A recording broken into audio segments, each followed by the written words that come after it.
Hello everyone, welcome back to my YouTube channel. My name is FPLElmer, and today we're going to be going through the UEFA playoffs team selection. What a group stage it was, very exciting, especially match day 8, which was very exciting, full of ups and downs. And yeah, I hope that the playoffs is going to give off the same energy with some exciting fixtures in there. And I hope you're all excited for the UEFA fantasy football side of things. And yeah. And but before we get into the video for today, if you're new around here and enjoying the content, make sure you subscribe, make sure you like, and make sure you hit that bell. Don't miss any content going up on the channel as we aim to get 750 subscribers as fast as possible. And not wasting any much time, let's get straight into it. So first, I'm going to start off with my match day 8 team review, which was the last match day before the end of the league table format. And considering the start of the UEFA fantasy, the start I've had match day 8 was a huge disappointment because I managed for 64 points and a red arrow from 2000 to 2600. So we'll just go through the team as fast as possible. We had Mbappe who got an assist, 5 points. Kane scored a goal, he was the captain, 12 points. Lewandowski blanked. Foden blanked as well. Barnes managed to get a goal and an assist and a man of the match, hence 13 points. Olise blanked. Rafinha got a goal and an assist, I think, for 8 points. And then we had Gabriel who also blanked. Then Grimaldo with an assist, and or was it a goal for 9 points? Schlotterbeck managed to get a lot of ball recoveries, 4 points, and Kobel in goal with 2 points. Then on the bench, I had Atalanta goalkeeper. We had Digne in there. We had Giga in there, and we had Kuhn from Celtic as well. So overall, not a very good performance for match day 8, but hope that we can be able to bounce back and hope that we can be able to get that top 1,000 finish. So now let's look at what the playoffs first leg have in store for us. So what I want to start off first with is the UEFA playoffs fixtures. Some very exciting fixtures in there, and this is going to be the blueprint which is going to enable us to decide which players are going to pick and which teams are going to target. So we have Brest versus PSG, and of course, I think we all know how PSG dominate that league. So I think PSG will be a very common. We have a lot of players. A lot of people will have their players in their teams. Then you have Man City, Real Madrid, Juve, PSV, which I think also is a very easy fixture on paper for Juve, but they did lose to Benfica, if I'm not wrong. So it's something to consider in there. Then you have Sporting Dortmund. I think realistically a very easy game on paper for Dortmund. Atlanta Club Brugge. I think also easy fixture for Atalanta there. Celtic Bayern for Bayern, and then Feyenoord Milan. I think it's a balanced game, but with the transfer that Milan have, we can never tell.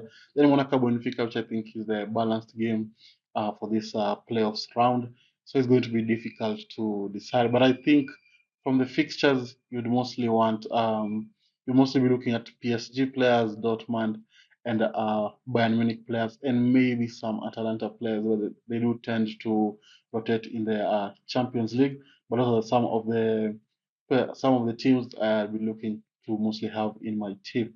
So with that in mind and the fixtures in mind, let's now have a look at my playoff first leg team selection.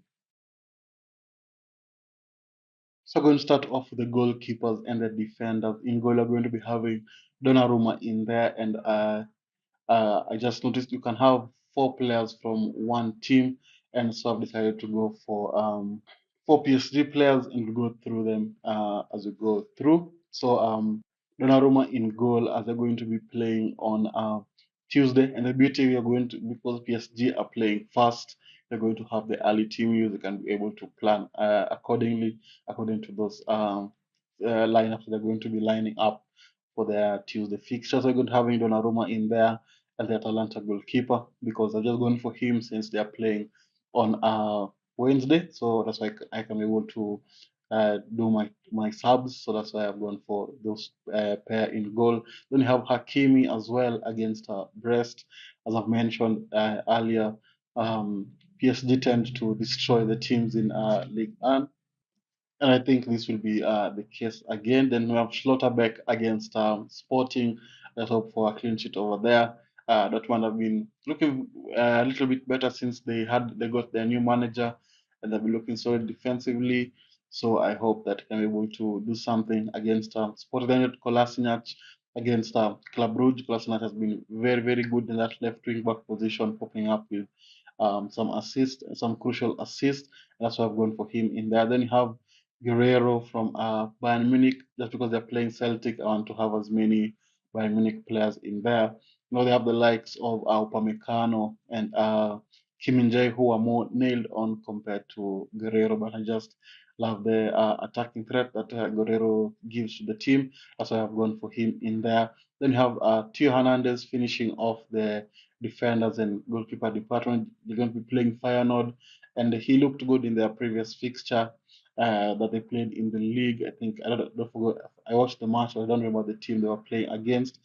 He looked really good, and I think AC Milan looked very good with their new signings. So that's why I've gone for Theo Hernandez in there. So that's the goalkeeping and the defending department. Now let's look at the midfielders. So these are what we're going to be having in the midfield department. We're going to be having Usman Dembele from PSG. He looked very good against the match the eight in the match the eight fixture, as well as the match the seven fixture against Man City. He looked very good. That's why I've gone for him. He's on set pieces as well. I think is a huge plus to have him in there. Then we have Bakola as well, who is his teammate, of course, from PSG. It's going to be interesting to see how they're going to be lining up with the Kvaratskhelia in there. Maybe it's going to be one to watch, and maybe it's going to be better to go to Kvaratskhelia instead of Bakola, depending on how they're going to be lining up. But Bakola did look good in their game against Man City, and also in their match the eight fixture. He did look very good, so that's why I've gone for both of them. In there, then you have Foden. Just the reason I'm going for Foden is I wanted to have a player to cover the Real Madrid and Man City fixture, which is a tough fixture. So maybe it's worth not going for Foden, maybe going for someone like a Kimmich in there, who is very good in set pieces for Bayern Munich with the likes of Kane, Kim Min-jae, and Upamecano in the box. So maybe it's something to consider. But for now, I'm going to be having Phil Foden in there and hope that he's going to be able to pay off. Then you have Musiala against Celtic. We all know what Musiala can do. He's full of goals and assists, and that's why I've gone for him in there. Just a talented player, and I hope he's going to be able to perform. Then you have Pulisic finishing off the team. He ended up with two assists in that weekend fixture that I watched in Serie A. He looked very good, especially with the players that they signed that I keep on mentioning. So they're going to have the same display, the same output for the team, and always going to be able to perform. Yeah, so that's my midfield. Looks pretty solid, full of goals, and always going to be able to perform. Now let's look at the forward line. So this is how the forward line is going to be looking like. Going to be having Harry Kane in there, starting off the forward line. Harry Kane, you just see what he's doing in the Bundesliga. Although he's scoring a lot of penalties, it just translates to the Champions League. He's on pens, and it is an added advantage. He can provide assists here and there, and I think he's just a good option to go for. And against Celtic, who are usually very open defensively when it comes to European games, I hope that Kane can be able to take advantage of that and be able to perform. Then you have Mbappe. He looks very good against Atletico Madrid on Saturday. So I hope that he can be able to carry on that incredible form against a weak Man City team, especially defensively and also in the midfield. So I hope that Mbappe and Co can be able to take advantage of that. But Mbappe is going to be able to shine in that fixture. Then you have Gurasi finishing off the team. He's been very good in the Champions League. I think he's had the most amount of points from a forward in the group stages, and I hope that he's going to be able to carry that form against Sporting, who have lost, of course, Ruben Amorim, and they've been looking very shaky defensively. And I hope that Kuras is going to be able to exploit that. So this is the team I'm going to be going for the UEFA playoffs for the first leg. Of course, we have I think maybe two or three transfers before the second leg. But just a side note, this team is not locked in, as I might make some changes here and there before the deadline.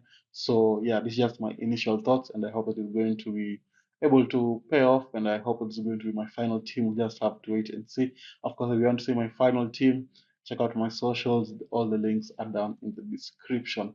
And with that, if you have managed to reach this far, don't forget to leave a like and subscribe. And I'll see you all guys later. Bye bye.